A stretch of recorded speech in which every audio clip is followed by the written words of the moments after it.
Hello and welcome along to Tippcast with myself, Shane Stapleton, joined as ever by Shane Brophy. Shane, we're in somber mood probably the last couple of days now with Tipperary losing by 128 to 21 points to Waterford, managed by Liam Cahill, Tipperary native. I suppose, like, I just rewatched the game there this morning and, you know, I have plenty to say about it, which I get to, but now that a couple of days have passed and you've your columns done for the Nina Guardian, which is available now and all that, you know, what's coming to mind to you? Like, where are you at with this performance? First of all, I suppose I'm not surprised. I was worried that we would. I was worried that we could get a bit of a clipping down there. This ended up 10 points. What was it? 54 minutes gone. It was only a 3-point game, and while you could said Waterford were in the ascendancy, it said, "Look, Jesus, Tipper hanging in there. Well, they're." Even though they're playing second fiddle, they're hanging on. But I suppose just the manner, the way they fell away, and like 128 again. You think, look, go back to last year, conceded 229 and 428 to Waterford in the league and championship, 229 against Limerick in the Munster final. It's defensively we're just being ran through like for sport, like, and it's. Look, it doesn't matter what the forwards do at the other end. If you're conceding 128, 228, 428, 229, you're going to lose more matches than you're going to win. Like, so, and I think just going by maybe the demeanour of Colin Bonner afterwards when he was talking to us, I even think he was a bit more alarmed. Maybe the gap there is now between Waterford and Tipp, and like there's going to be an awful lot of work to be done over the next 5.5 weeks for us to be. How would you say, even competitive in the first round of the championship? Like, I wouldn't say win, like, just to be competitive. Just to put up a challenge, because you know Waterford were impressive last Sunday, but you know there's more coming. Oh, there's definitely more. Yeah. I'm sure, like Ozzie Gleeson sitting in the stands, Yeah. Deise Hutchinson, Jamie Barron, you know, 3 top-class players, no sign of Caleb Lyons, Ian Kenny to come back in. You know, that's a team that has a lot more progression in them.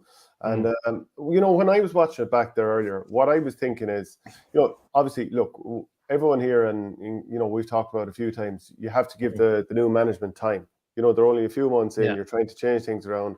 You're trying to bring in players that, you know, haven't really had much of a chance before and hit the ground running with them, especially. And Liam Sheedy, in fairness to Liam Sheedy, he admitted as much, and I thought his column yesterday in the Irish Examiner was very, very honest. Like, because he was saying like he's hearing all the chatter about how he didn't bring through an awful lot of players in the last couple of years. And look, I suppose it was, if anybody wants to read his thoughts, I just thought they were very, very honest. And like there was an awful lot of what Liam said in terms of where Tipper deficient are at the moment. I would completely agree with, and I mentioned it in my analysis too. Particularly, I suppose, our puck outs and our ability to take on the opposition in the forwards, like those sort of areas. Like, I don't know if you would agree with me. I just think if you go through a lot of the other teams in the country, I just think at the moment there's no fear factor in Tipperary at the moment. There's a respect for the skill level of Tipp and all that kind of stuff, but there's no aspect of our play that you think another county is going to say we've got to stop. We've got to maybe not drive a ball down in that section of the field, or we've got to maybe counteract something. It's as I put it to in Colin Bonner afterwards, and I just said I used the word bitterness, but I suppose maybe the better word is, are Tipp too nice at the moment, or is there enough of an edge to what we're doing? I think we're a bit. I wouldn't say we're soft, but we even look at like Waterford. They're sort of. There's a frantic way they play the hurling at the moment, and Limerick sort of have that too. And there's a sort of freneticism that we need to add to our hurling to sort of get us up to the level of everyone else. Yeah, well, look, all the players that we're talking about that we'd like to have seen more of in the last couple of years, they all came from the same generation, give or take, as Jake Morris. Jake Morris, sure, didn't he hit the post in 2018 against Clare at the time that Tipp got knocked out? So he's been on the scene that long.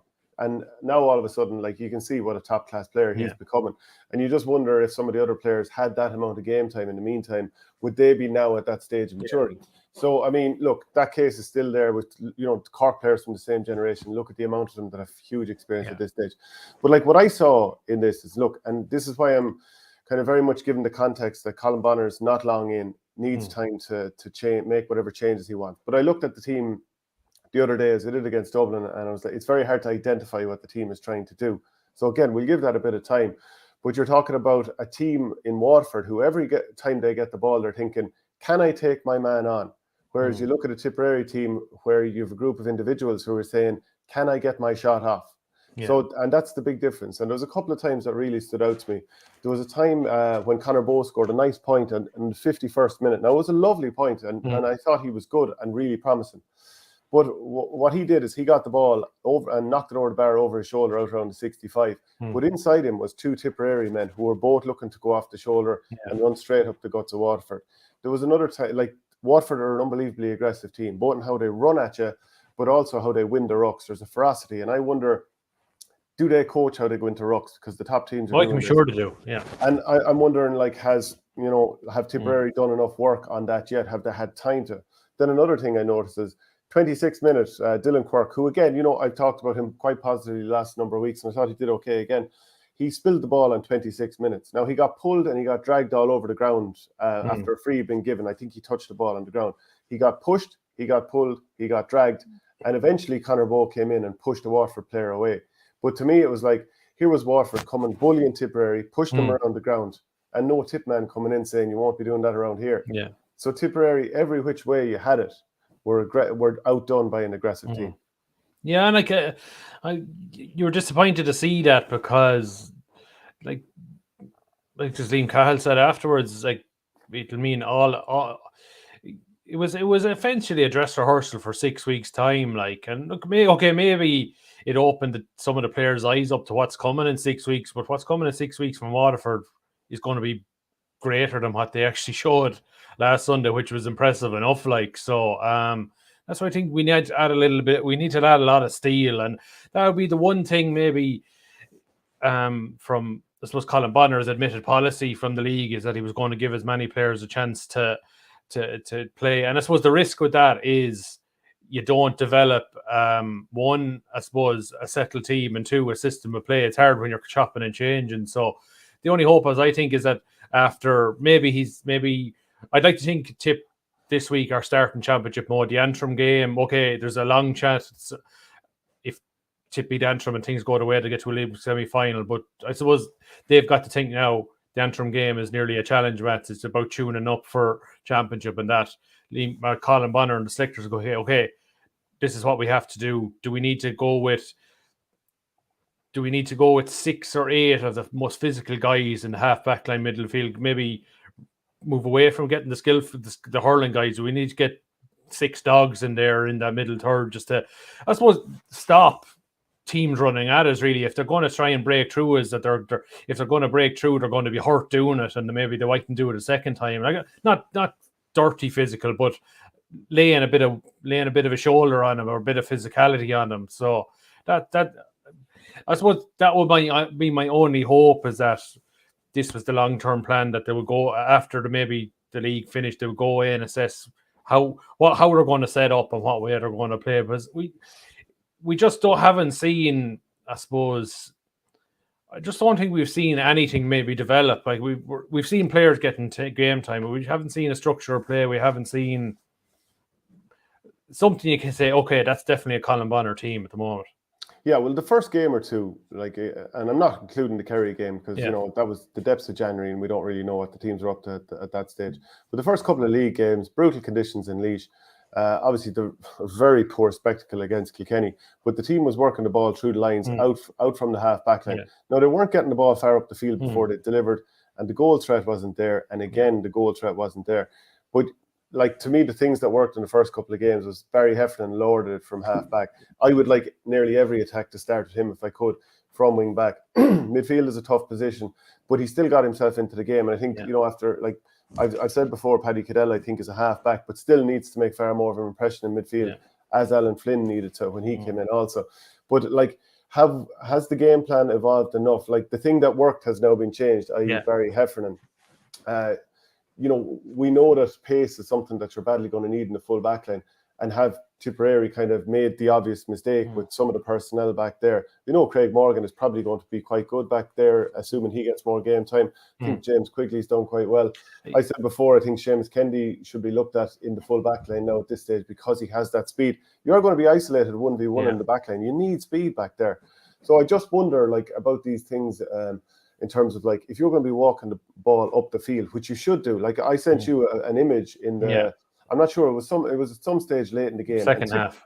Yeah, and James Quigley had walked the ball out really nicely, and I think he fed it out to Cathal Barrett. And I just double-checked the minute here because I have the image. It was 57th minute, and he was at the Waterford 65.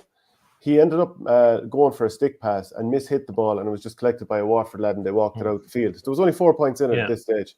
But he actually had Jason Ford standing 5 yards in front of him saying, "Give me the ball." And Jason Ford's obviously going to pop it over the bar. And there was a run there of several poor wides from Tipperary, and then Waterford just cruised on from there because they don't miss quite as often. But to me, if Tipperary were working those balls up the field and taking the handy scores that are offered to you, because Tyke de Burka wasn't out man marking Jason Ford, but he was able to sit back on the D, knowing that Tipperary too often would hit a long ball in there and hope to win the breaks. Where sometimes you do, and Mark Keogh gets a score, and sometimes you don't. But you know, as Tyke de Burka, look, I'll just park myself back here and I'll have a grand little day. You have to force Waterford to do something different, and Tipperary didn't by playing into their hands. So that's why we're at the tail end of the league with a game against Antrim to come, where don't know what you're going to find out in that game, and you're wondering, in terms of like game plan and playing lads in positions where obviously it's not going to work. It feels like there's a bit of waste there. Oh yeah, I couldn't disagree with anything you say. Like it's I just think it's probably a style of hurling that Tip have. I think we're the sort of the last team, and even at underage level, there isn't an awful lot of that possession game hurling played at underage. So like, there's probably an awful lot of guys who are just getting used to it, and it can be like when it works, it's very good. I think the Brian McGrath point in the first half, the last day, was that showed that Tipperary can play. Like Brian, I think Brian actually Everyone was key to that one too. Yeah, but I think Brian actually won the breaking ball in his own full back line, and he began the process. And he followed on. I think he took a ball from Barry Heffernan and he finished it up. They can do it. It's.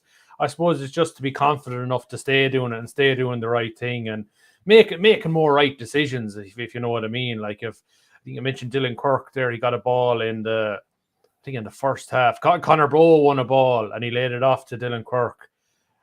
And the simple thing with Dylan Kirk was to give it back to Bo, because Bo just wanted the 1-2 to stay going, and Conor just took the ball, stood up, and ended up fumbling. The chance was gone. And just start doing more of the right things. Like it's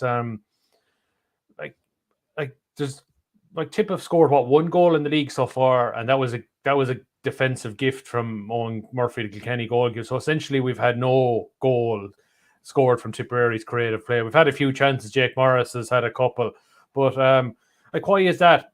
Simple, and Liam Sheedy alluded to it again. We're not taking on our men. As good as Mark Keogh was on Sunday, 4 points in play, there was at least two of those points, and there was one in the second half where he drove it wide on the wing, where the 2 of those points he had just had one defender with him in the goal, and he never looked to take him on. There was one in the second half where I think he skipped by his man on the wing, and he had about 30 yards of space to run into 21. If that was him at college level, he would have ran in, maybe drawn the man and stuck it in the net. We're not taking on our men. Like you won't score goals in modern hurling if you're not willing to sort of take on the defender, or at least let them put a bit of doubt in their mind. Like if you think, like if Mark's going to take the point every time, the defender's going to back off every time and say, "I'm happy just to give away the point. I'm not going to give away the goal." Like so, like Mark Keogh is well able to do it. Just great to see. I suppose one of the bright sparks of the league has been Jake Morris. Like I thought he's been terrific. Like he always looked dangerous the last day. Just a pity in the second half he didn't get on an awful lot of ball in the match. Like, but look, I did say it to you off air, and look, there was parts of the Tipperary performance, maybe from the first to the 20-minute and the first 15 minutes of the second half, where Tip were actually quite good. And I know it's hard to say it. I mean, people might think it's funny Tip lost by 10 points, but I actually think that performance last weekend, take away the last 15 minutes, was Tip's best of the league. I just think that Waterford are easily the best team Tip have played in the league by a good bit. Like, they're a nice bit ahead of Kilkenny and Dublin are at the moment. Yeah, but it's just like all the warning signs are there. Even when Tip were ahead, the warning signs are there. And then Waterford go on a run of, I think it was something like 1-6-0, and then the end of the game 10 points to 1, and what can Tipperary do to stem the flow? But I totally agree about taking on the man. I mean, everything that's so crucial to it, and that's why when you're wing forwards, and Breen hit some lovely scores, and he's fully capable of running down the guts of a team, rather than shooting from the sideline and getting those nice scores. Maybe run straight up the guts, draw a man, and then all of a sudden you're running in for a goal, and then maybe all of a sudden Tig de Burka, now he has to decide, do I go out and man mark Jason Ford, because they're starting to pass it him and he's putting it over the bar, and then all of a sudden you've got Ford and Bow and Breen running up the centre, and that's another problem. But Tipperary aren't offering any of those. They're just hitting the ball in, and sure, look. I suppose it doesn't help either when we have. I suppose we've had, maybe apart from Dennis Maher in the first match, we have no full forward that's holding up the ball. Like then John McGrath's first touch was so poor that usually he only needs one opportunity to get the ball in his hand, and then his vision will bring others into the play. And I just hope this is just not another going to be an inter-county season of John maybe struggling with confidence, and it's his first start. We'll give him the benefit. I hope he plays against Antrim on Sunday week, because I just think Tipperary are not going to get anywhere maybe without John McGrath being front and centre to what we're doing in attack. But look, he's 26, 27 years of age. He should be hitting his peak now at the moment. Yeah, and that's the question. How many players are actually playing to the level that you think they can get to? A couple of comments in here. Left hand on top says, we have to give time to management in the league as for experiment, but it's hard to be optimistic. At this stage, can't be expecting Shamey and Noel to be saviours. Will Bubbles even be back? And obviously Seamus Calman's after breaking his hand, so he'll be out for a while. Also adds, it's not all management's fault. Unlucky with Paddy and now Shamey, but we can't hide the facts that Sheedy didn't trust these lads last year. It's going to take a few years to get back to the top table. And Flannery's Shane Edwards says, what would Liam Cahill do with this squad? Waterford were car crashed when he took over. Need to get belief in the squad again. And, we have to point out, Liam Cahill is doing a fantastic job there. But, he'd be the first to say himself, this is league. And, as John Ryder said a few weeks ago, I think, look, Waterford had talent when Liam Cahill went down there. It was just that, I suppose, just the after the Derek McGrath year ended and the Pádraig Fanning year just never worked. They always had talent, and I do believe Tipp had talent, but I think that there's a lack of, there's a belief, and there's sort of, I wouldn't say defeatist attitude. There's no confidence in the county at the moment, and it's coming from the supporters, it's coming from the likes of you. I suppose we're worried. We don't like what we're seeing. It's not that we don't believe the majority, the best players of the county are in there. We're just not sure we're seeing the best of them, and are they playing with enough intensity? I don't know if you saw the Cathal Malone point for Clare against Limerick last weekend, where he took off on about a 50-60 yard solo run at full speed. I don't know, apart from Cathal Barrett, do any of our lads take off on a solo run at full? Are too many of our lads going at 80-90% to make sure they can have a look around and see what they're doing, instead of, as I said, the intensity, the Kieran Bennett's and the Jack Prendergasts and the Dara Lyons, particularly of Waterford last week, lads who got the ball and their first instinct is 2 or 3 steps, go forward. Even if they end up going into contact, they're going forward at full speed, so. But then I think it's just a style of hurling that Tipp are just going to have to adapt to. They're going to have to get used to it and train and doing more and more of it. It's look, we have and that's not to say that Tipp won't adapt. It's just to get used to what they're doing. And I think another area I think when that first 20 minutes when Tipperary had a fair share of the ball, and in fairness, they did get a good few scores of turnovers, for that first 20 minutes defensively. Michael Breen had Iarla Daly's number. I think Dara Lyons was turned over once as well. When we get our hands on the ball, we're not too bad. But I was looking at the puck out stats. Tipp won 21 of their own 39 puck outs, but they only won 7 of Waterford's 34. That means Tipp from both restarts only won 28 of 73. Now, if you only win 28 to 73 restarts, you're not going to win hurling matches. It was you're in charge of the ball, and I'd agree with what Liam Sheedy said in his column. The slow nature of our puck out, we're not good at winning direct ball from our long puck outs. Look, that's been going on for a long time. But we don't help our goalies by giving our options. We have a lot of moving parts in our midfield and half forward line. But Brian Hogan or Barry Hogan have no idea what that means. It's sort of lads running for the sake of running into space. But I think there's an argument that whoever our goalie is going forward, as soon as the ball goes dead nearly as the next ball pucked out, before the other team can get reset. And I think broken play is where Tipp will thrive in at the moment when they're trying to get used to a style. Like, if you allow another team to set up defensively, like we're not good at winning puck outs out to the wing or puck outs out to midfield or half forward line. Essentially, we're sort of left with going short to our cornerbacks starting from there. Whereas there was a few times where Barry Hogan did get restarts out to Barry Heffernan or Dylan Quirk when the run marked quick. We got a couple of nice scores from them. So I think definitely quicker puck outs, just getting the ball restarted into play without maybe having to resort to going long would be no harm either. And this is why, for a few months there now, I've been saying Heffernan and Quirk as the two wing backs, and just be there, get the ball, turn, go at your man, take him on, or at least draw a man and go. And that's why they're ideally suited to it. And like Robert Byrne actually showed up quite well the other day, showed a bit of aggression, but so far we haven't seen him draw a man, give and go, because that is part of the modern game now. If an opposition team is going to sit back for a puck out, and we saw Clare bring everyone outside the 45 at times for Limerick's puck out, that's something Limerick are going to have to overcome this year, because every team should be doing it, including Tipp. Nearly get outside the 45 at this stage. If you go short, fine, we'll choke up the middle of the field. But like Tipperary need to get comfortable with the idea that you have to go short, and that you don't just go short to a corner back and he drives it. That you get short and you have the bravery to take on a man and give and go. But I spoke to Fergal Hartley the other day at our game. I'm going to put up some of this clip. I might just stop it at some point midway through, but just play some of this and see what you think. Yeah, it was brilliant, Michael. Yeah, and to be honest, you could actually see it in the warm-up. Waterford warmed up right in front of where I was, and I mean, Jesus, I've seen 1,000, the same as yourselves. You've seen 1,000 warm-up drills in terms of shooting drills and whatnot, but this off-the-shoulder run.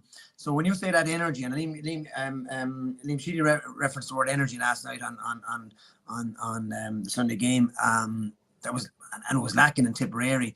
It was in a tackle, but it was also in the support run. I mean, every team now is probably playing a similar variation of the same tactic to some extent, at least.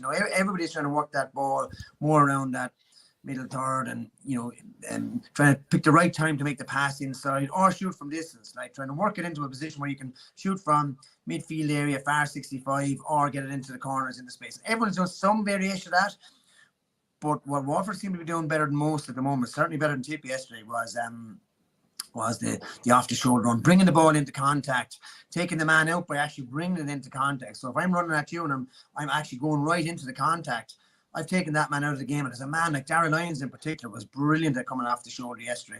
And the second thing, as you say then, was the intensity of the tackle. Those two things go hand in hand to some extent in my world, because they overturn, and then once they overturn you, they're actually going, there's players running at speed. Even the very first point of the game from Kieran Bennett was a perfect example of just the pace at which they were running at. And if I was being honest, guys, which I think will be disappointing from a Tipperary perspective, because this is something completely within your control. Waterford looked fitter and stronger than Tipperary yesterday. Now, whether that's just an energy thing, when you're winning, and when you're winning, it's easy to be full of running as well, right? But certainly that's the way it looked.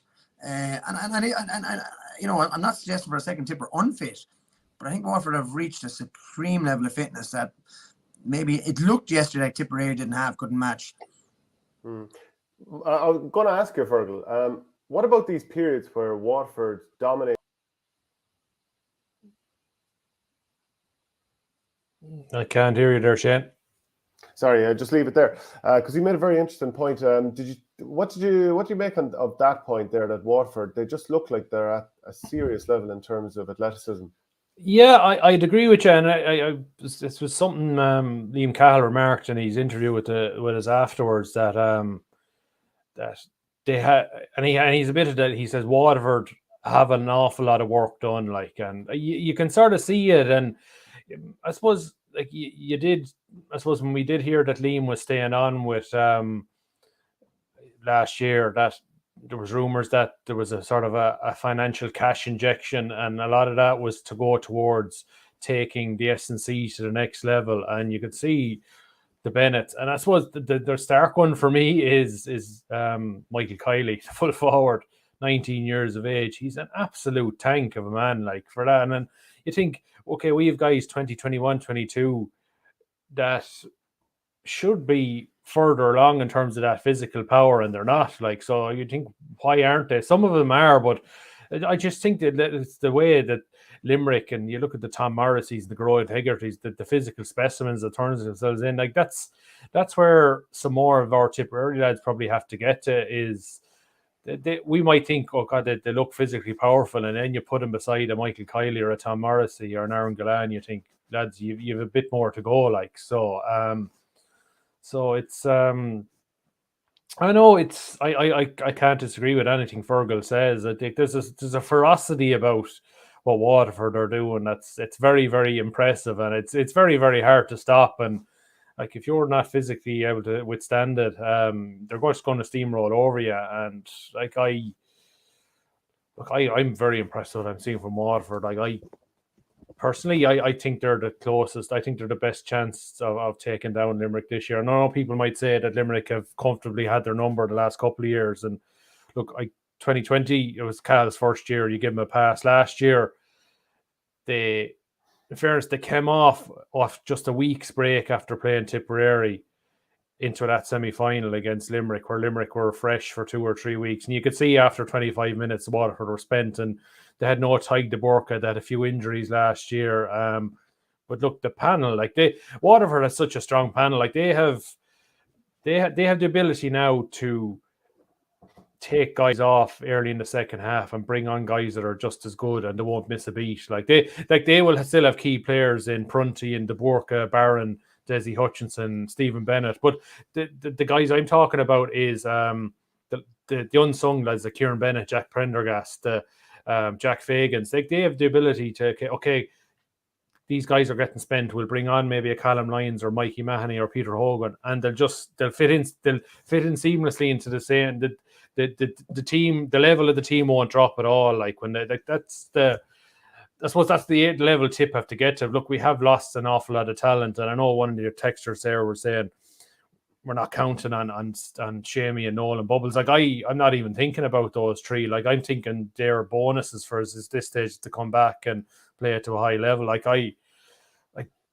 people think, okay, Bubbles will be back from injury at the end of the league, but he's an awful lot of catching up to do in terms of fitness and getting up to speed. Like, I'd be very surprised if Bubbles starts any championship game. I'd say at least you're hoping that maybe he's makes an impact off the bench. Like, so just with the level of inter-counties at the moment.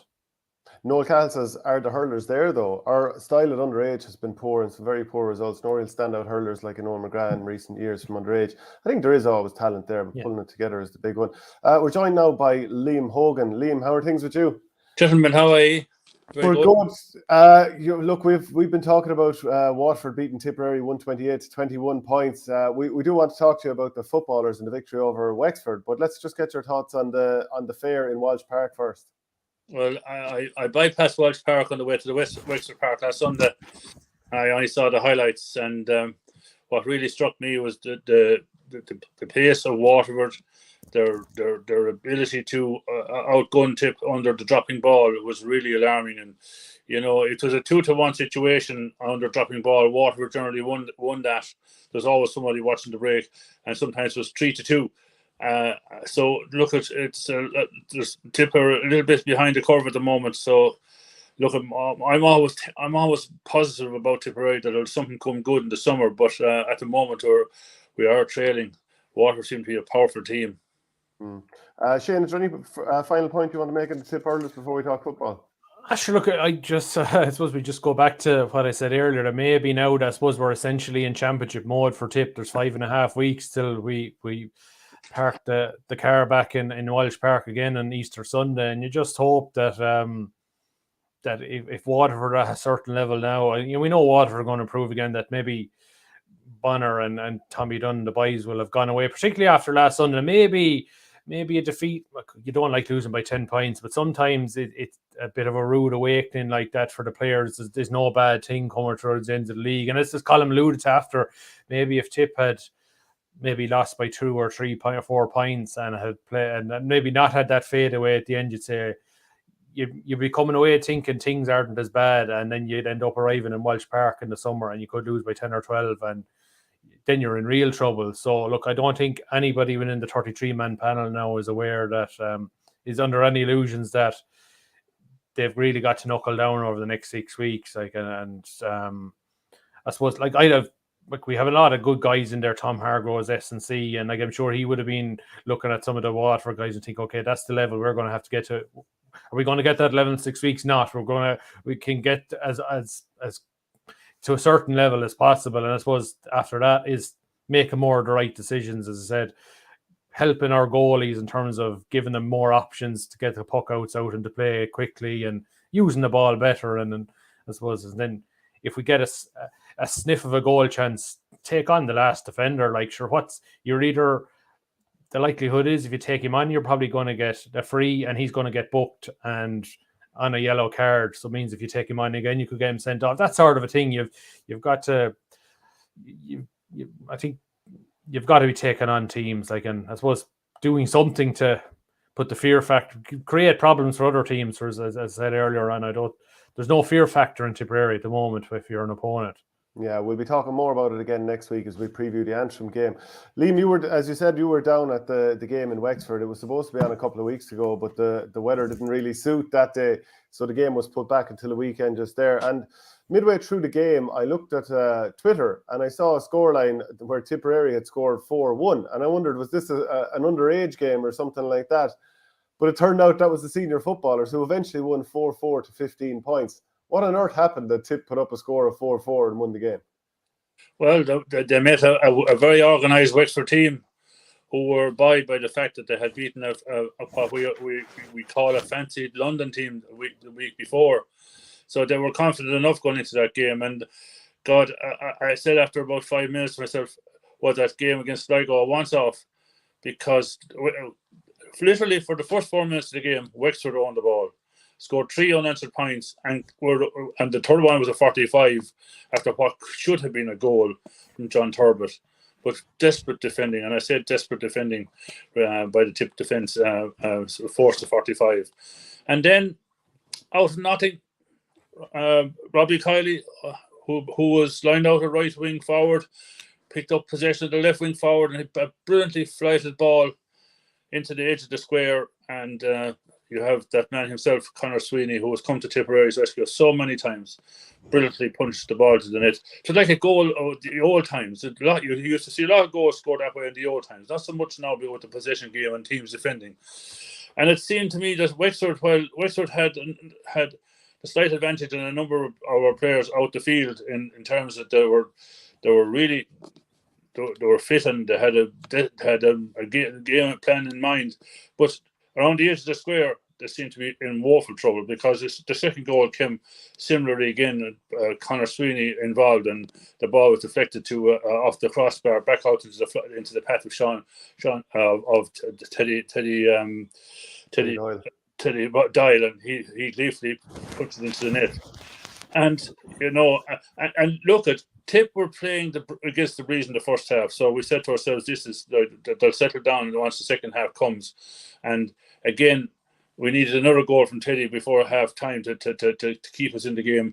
Then we got our fourth goal just after half time, and we said, "Oh, boy!" I said to myself, "No, we're on the path here now." But Wexford really put pressure on the Tipperary defence, who really defended stoutly. There was 2 goal-bound shots. Shane O'Connell and Jack Harney saved there towards the end of the game. Tremendous pressure applied by Wexford on Tipp on the defence, but they held out. But yeah, 4-4. It was a strange game, but 4-4 won't beat Cavan in Breffni Park, where Cavan pride themselves as a great footballing county. But having said that, we came out of Simple Stadium last week, 2 weeks ago, saying this Tipp team is on the up after beating a nice Sligo team. And Cavan, maybe they were a little bit fortuitous against Sligo last week, in that Sligo had a player sent off, and Sligo finished with 13 men. But look at it's a very topsy-turvy league. Yeah, we were American. It was after the match we saw the score. It was like a juvenile match where you have the worst player in the team playing in goals, and he lets in 4-4s, which you somehow get away with it, like, so the opposition team, like, and you just about hang in the game. Yeah, well, like all these teams are in Division 4 for a reason. Obviously, they're like Cavan. I know won Ulster a couple of years ago, but there's a reason they're down in Division 4. They're obviously not flying. What about some of the players that are stepping up this year, Shane? I mean, we saw Mikey O'Shea score a couple of great points early on against Sligo. He scored a goal here. Teddy Doyle, the Kerry man, he's in scoring 2 goals. And sure, I suppose we don't really need to talk about Conor Sweeney because of how good he's been over the years. Sean O'Connor didn't score here, but he got that goal against Wexford too. So, like, is there enough happening positively within Tipperary that you can look forward with a little bit of optimism? I think so. Like, you think, look, we won't get ahead of ourselves, but like to still win a game that you're outplayed in, and to have that goal threat is so important. Like, Tip could have lost maybe 15 points to 7, like, if they had no goal threat. Obviously, Liam would have seen the game, but I wonder, Liam, did how many of those goals sort of came from counter attacks where maybe that Tip attacked well and maybe got in an early kick, and that's how some of those goals came about, that they were able to score before maybe the Wexford defence got back and set. What in terms of did Tip attack at speed like they did against Sligo? Oh, they did, yes. They did. The usual build up at the back, maybe the ball over and back from wing to wing, and then but they weren't ponderous, like they no, it wasn't ponderous. No. But look, Wexford were really up for this game. The smaller Tip at times, dominated midfield at times, but you had great, Conor Kennedy and Jack Kennedy made some great runs with the ball. And Robbie Kiley wing back, but Bill Maher wing forward. He absolutely covered every inch of every blade of grass, covering off. And just look, it was this early ball from Bill Maher, like, coming in from the wing, and he knew what he was doing, like, and Sweeney was on the edge of the square. Look, in terms of possession, let's be honest about it. Wexford would probably have maybe 55% compared to what Tipperary 45%. But the scoreline that you're saying there, Shane, reminded me of a story, and I'm showing my age now. Micheál O'Hare was commentating on a game in Castlebar in 1963, and a report came up to him that there was a scoreline Tipper and Waterford. Now, Tipper were All-Ireland champions, but he saw a score 8-2 to no score come to him, and he thought it should have been 8 points to 2, but he'd check it out later on. And imagine the Tipperary hurling team to be reduced to no score in the first half of hurling. Yeah, the scoreline was strange, all right, to say the least.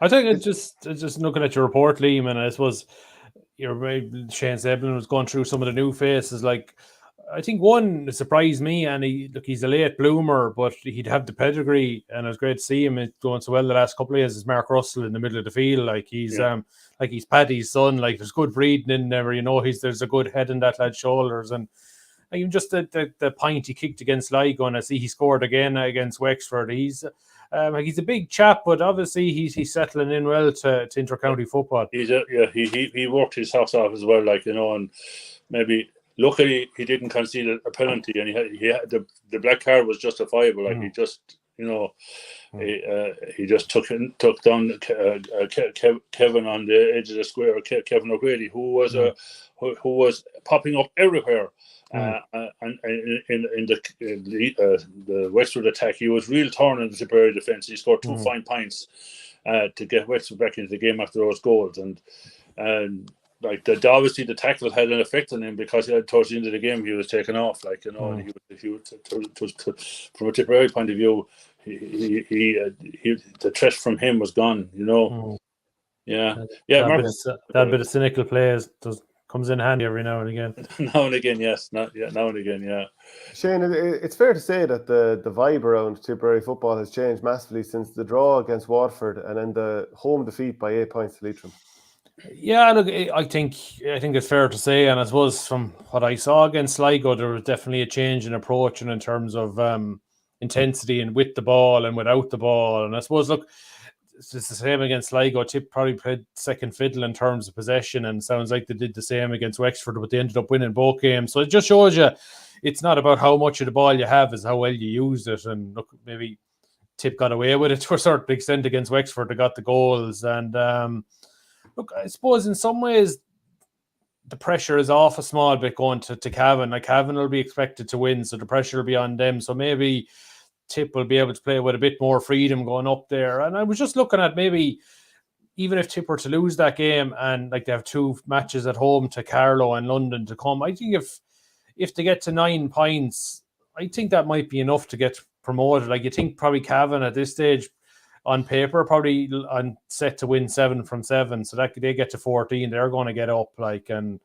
although Tipp have a very good record up in Cavan, they've been very competitive the last few times they've been up there. But that's not to say, look, if it doesn't happen, that like Tipp will be thinking, look, if we win our last 2 games against Carlow and London, it puts pressure on particularly likes Sligo and Leitrim to win all their remaining games to get up there. Whereas I think Sligo still have to play Leitrim, so one or both of them are gonna drop points. And you probably think maybe after a good start, maybe the London, or maybe I think London maybe had an easier schedule at the start, and maybe a lot of harder games are to come against Sligo and Tipp, against Cavan and Tipp and Sligo, I think. So I do think maybe that there's an element maybe of a free swing coming against Cavan on Sunday.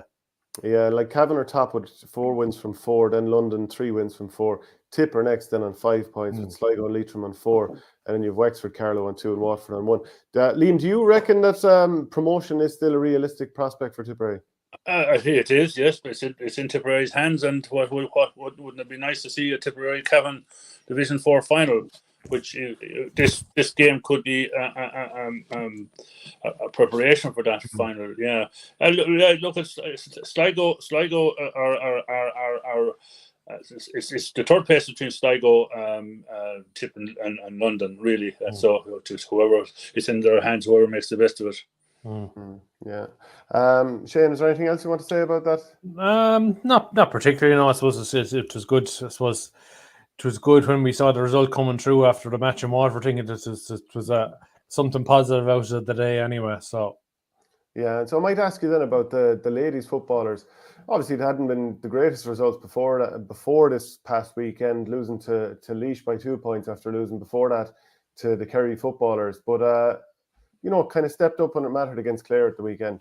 Yeah, no, in fairness, they like that was a relegation playoff semi-final. Essentially, was the two of them had lost their first 2 games. So look, it was great. I suppose great for Peter Creedon and great for the girls. It's like they have lost an awful lot of games over the last year and a half. But I suppose to win, in fairness to them, the last year when against Tyrone and again next Clare, when the push comes to shove, they seem to have the bit of stuff in them to get over the line. So look, at least they're in Division 2 now, and I suppose there's a long gap now between now and the All-Ireland Championship, I think in late May or something. Now there'll be Munster Championship in the middle, but there's no link between the provincial and All-Ireland series and ladies football. But I suppose Peter Creedon now can go away and maybe get an awful lot of work done with the girls and use those Munster Championship games as preparation, and fingers crossed maybe get Orla O'Dwyer and Ashton McCarthy back from Australia and full fettle. And if you put those 2 back in any ladies forward line,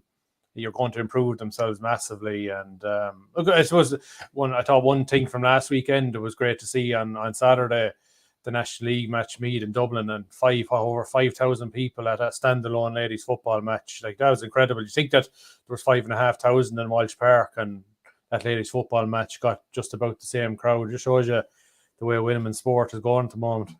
Yeah, absolutely. We're going to have Thomas Conway on to talk about that a little bit more in a minute. Hopefully he'll just log on there. But Liam, any final thoughts then on to go back to the Tipperary hurlers and how you're thinking about them heading into the Munster Championship? Obviously, there's still the league game against Antrim to come. I got upon my positive. That is half full. Yeah. Look, I'm always hopeful about Tipperary. At the moment, things aren't like the way we'd like them to be.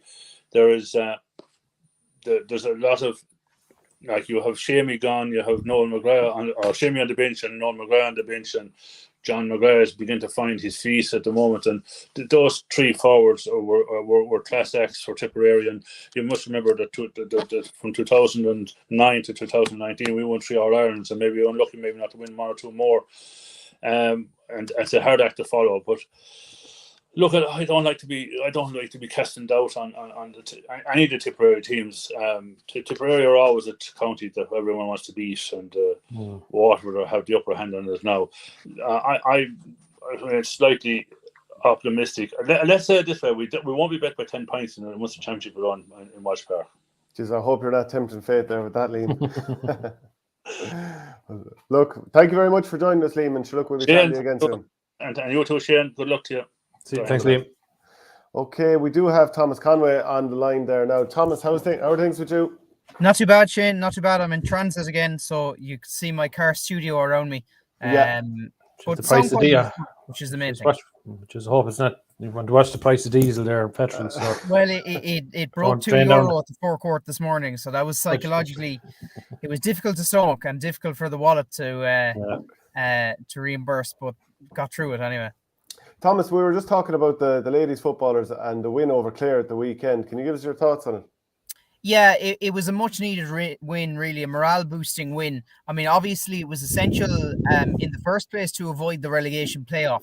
Clare now cast into a relegation playoff against Tyrone and could be demoted to Division 3. And had that been Tipp's fate, it would have been completely demoralizing, dispiriting.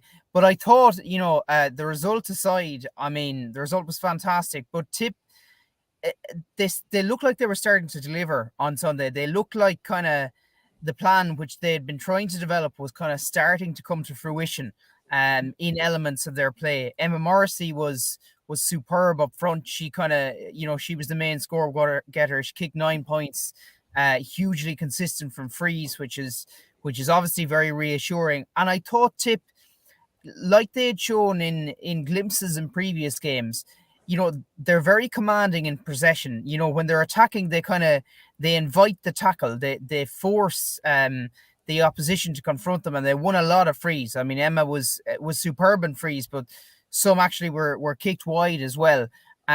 So I was impressed by kind of the composure they showed on the ball, and also their defensive structure, which was solid throughout. And they let Clare back into the game in the third quarter, I suppose, but they recovered from that, and that was the main thing. Yeah. How do you feel Tipp are set up for the Munster Championship? Yeah, it's interesting. I mean, they'll be grateful now because they have a couple of weeks off, and obviously don't have to worry about any relegation playoffs. So that'll be a couple of weeks of intense training, you'd imagine. I mean, a lot will hinge on whether Aisling Maloney, I'm not sure, will she be back? Orla O'Dwyer, I'm not entirely sure. The Munster Championship starts in, I think, mid-April. Yeah. I think they're building steadily. It's very hard to know at this point, how they could get on against the likes of Cork. But certainly, I mean, the win on Sunday will have generated an awful lot of confidence. They really needed it. When you think of it, I mean, this Tipp team have only really, they won that relegation game against Tyrone last summer. Apart from that, they've been really deprived of any results, and that has to take a toll on any team. So I think they're steadily building. I think there's a bit to go yet. I think there's huge potential in the team. But you'd expect them to be prepared and motivated for the Munster Championship, and definitely that win on Sunday will go a long way to restoring the confidence levels.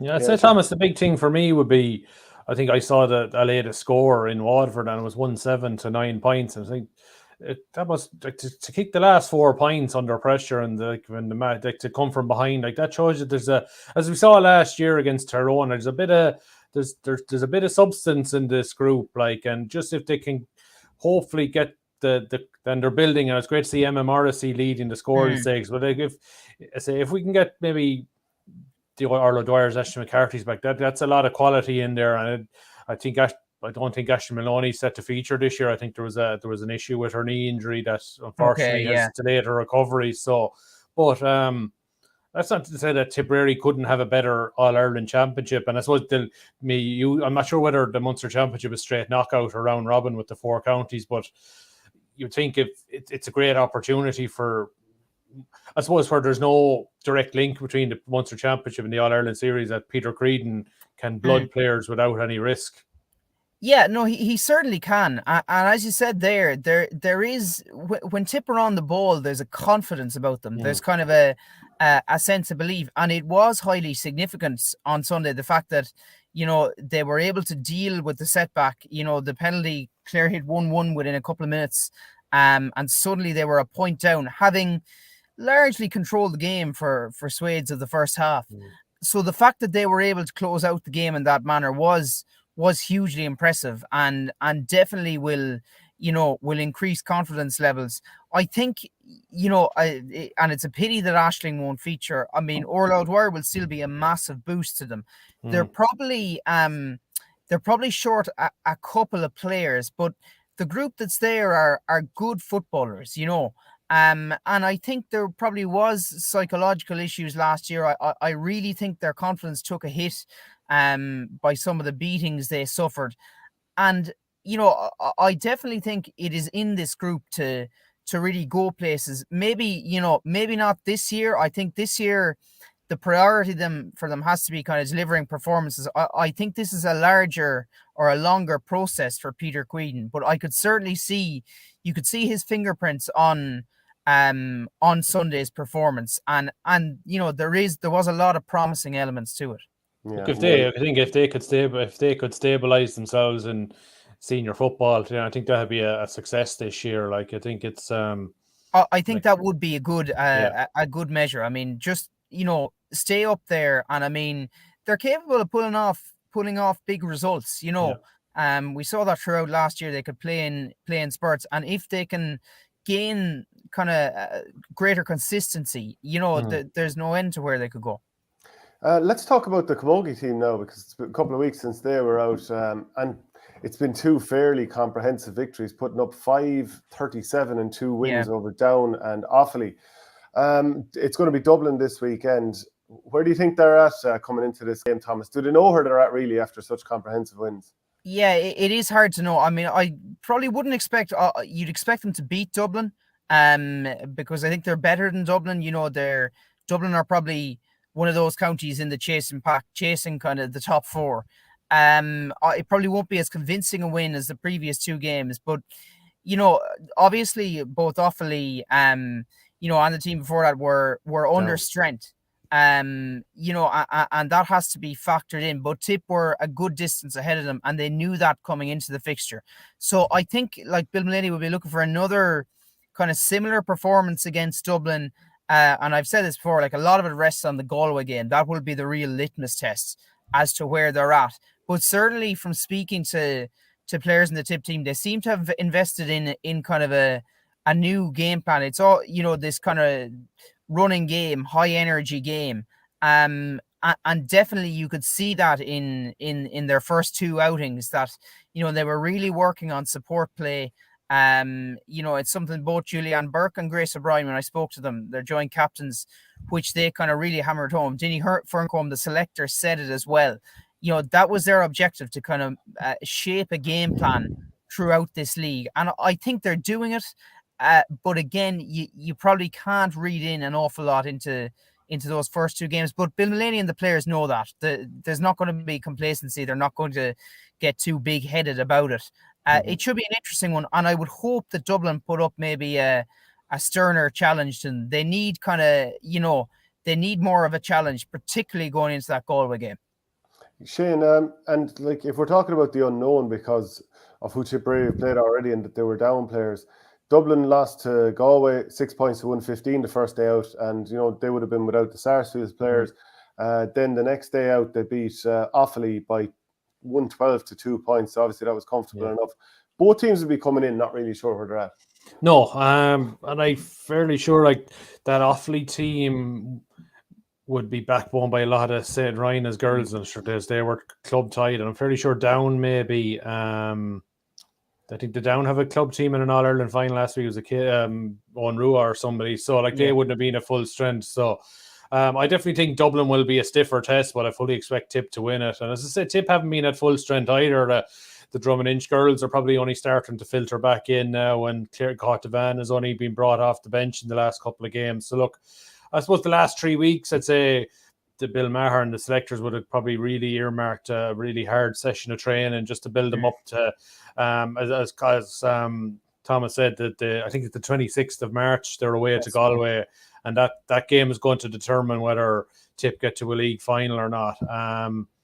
Whether the Sarsfields players be back for Galway, I doubt it. I'd say they'll probably get an extended break, so they're fresh for the championship. And look, it might be thrown at Tipp if Tipp do beat Galway, minus the Sarsfields players that maybe Galway were slightly weakened. But look, I think Tipp would say, look, 2 years ago they were in the same boat and got to a league final the same way, but never got to experience the league final. If Tipp, I don't care how Tipp get to a league final this year, as long as they get to experience it. Because like, I think it's the mental block. It's not have played in enough big games is what held them back. And like I would have said last year, I think I might have said in this podcast, the worst thing that happened last year when Tipp got to the semi-final was Camogie Association decided to play them in Croke Park, because Tipp of the big three had no experience of playing up there. And you could see it in their first half performance of that semi-final. They were so poor. But when they settled down in the second half, they out-hurled Galway, but they left themselves too much to do because they just didn't have the experience. And it's gradually coming. And I think getting to a league final, whether the winner or not, getting to a league final would be so important for this group of girls. And fingers crossed they'll do it over the next couple of weeks. Yeah, Thomas, I'm just looking through the record books here, and Tipp won the first one back in 1976-77, then have lost 7 of the 8 finals since. Last winning in 2004, last appearing in the final in 2009. Like, how big would it be to get to a final or to win this? I mean, it would be massive. There's no, and Bill Mullany has said that. You know, I mean, it is their objective this year to break the semi-final barrier and get to a final. And it was actually fascinating. I was just researching a piece on Dublin. I didn't realise Dublin dominated camogie for years. In its early years, there's something like the second most All-Ireland titles, which I found astounding. And you know, Tipp are only relative newcomers, and since that great team at the beginning of the 2000s, they haven't really featured, you know, center stage in, you know, in the championship. And I think they're, you know, it would be huge to get to an All-Ireland final. And I remember speaking to Clodagh McIntyre a little bit before Christmas, just off the back of Laura's county title. And she just kind of spoke about playing in Croke Park. You could see, you know, her face kind of lit up, and, you know, it has to be a brilliant experience for any player. But obviously you need to be experiencing it regularly in order to actually thrive in those surroundings. So Shane is right, getting to a league final would be massive for Tipp, because the more games like that they can get under their belt, the more they will improve, and the more they'll be able to kind of, you know, to adapt to the big day, which definitely is crucial. Okay, well, look, that's brilliant stuff there. That's it for this week's episode of Tippcast. We'll be back again next Wednesday with more of the same, and we'll chat to you then. Thanks very much, Thomas, to Shane, to Liam Hogan, who was on earlier. We'll see you again. Cheers.